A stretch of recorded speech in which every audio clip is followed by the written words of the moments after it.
2 অক্টোবৰ আৰু মহামানৱ মহাত্মা গান্ধীৰ আজি 155তম জন্ম জয়ন্তী। গতিকে এই বিশেষ দিনটোত আমি তেখেতক স্মৰণ কৰিছোঁ আৰু যিহেতু আজি স্বচ্ছ মিছনৰো 10 বছৰ সম্পূৰ্ণ হ'ল, গতিকে আমাৰ সকলোৰে শ্ৰদ্ধাৰ প্ৰধানমন্ত্ৰী নৰেন্দ্ৰ মোদী ডাঙৰীয়াই তেখেতে যেতিয়া প্ৰথমবাৰ প্ৰধানমন্ত্ৰী হিচাপে শপত লৈছিল, তেতিয়াই তেখেতে এটা বিশেষভাৱে শপত লৈছিল যে ভাৰতবৰ্ষখনক স্বচ্ছ কৰি ৰখা আৰু এখন খুব সুন্দৰ আৰু চাফ চিকুণ এখন ভাৰতবৰ্ষ নিৰ্মাণ কৰাৰ যিটো মহামানৱ মহাত্মা গান্ধী ডাঙৰীয়াৰো সপোন আছিল। গতিকে সেই সপোনক আমাৰ সকলোৰে শ্ৰদ্ধাৰ প্ৰধানমন্ত্ৰী ডাঙৰীয়াই যিভাৱে নেতৃত্ব দিছিল আৰু প্ৰতিগৰাকী ভাৰতীয়ৰ সহযোগিতাত আজি সেই স্বচ্ছ অভিযানে 10 বছৰ সম্পূৰ্ণ কৰিলে আৰু এই বিশেষ দিনটোতে আজি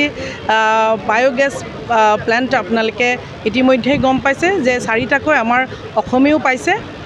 যোৰহাট শিৱসাগৰকে ধৰি পেলাই আজি আমাৰ গুৱাহাটীতো এটা এই বায়োগেছ প্লেণ্টৰ আমাৰ এটা প্লেণ্ট আমিও পাইছোঁ।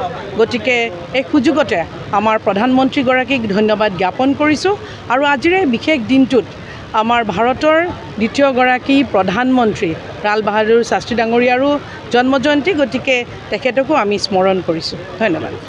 আজি আমাৰ স্বচ্ছ ভাৰত মিছনৰ 10 বছৰ সম্পূৰ্ণ হৈছে। আজিৰ দিনটোতে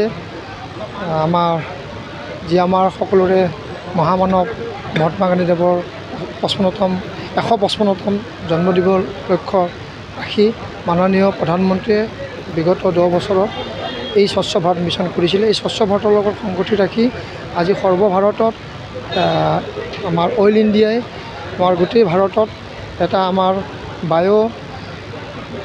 বায়োগেছ প্লান এটা আমাৰ উদ্বোধন কৰিছে। অসমতো আমাৰ সেই গেছ আমাৰ ইয়াতে হ'ব। চন্দ্ৰপুৰত ইতিমধ্যে ডিচি আমাৰ মাটি দিছে, তাতে হ'ব।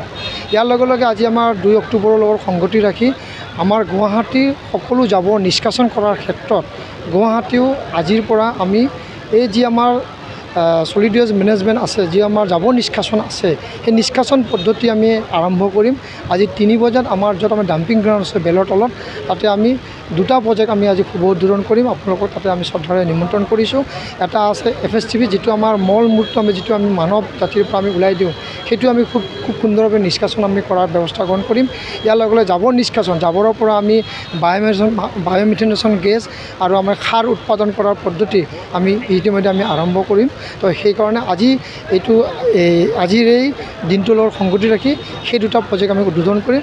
মাননীয় প্ৰধানমন্ত্ৰীও স্বচ্ছতা কৰি ৰখাৰ কাৰণে যি আহ্বান জনাইছে দেশবাসীৰ লগতে আমাৰ মিউনিচিপালিটিবোৰৰ লগত, সেই যি আমাৰ আজি ইয়াতে কৈছে, তেওঁ ভাষণ প্ৰসংগত কৈছে যে সকলোকে আমি প্ৰতিযোগিতা অনুষ্ঠিত কৰি বিভিন্ন ধৰণৰ স্বচ্ছতাৰ ক্ষেত্ৰত আমি ব্যৱস্থা গ্ৰহণ কৰিব লাগে। সেই ধৰণৰ ব্যৱস্থা আগন্তুক দিনত আমি লোৱাৰ কাৰণে আমি প্ৰতিশ্ৰুতিবদ্ধ।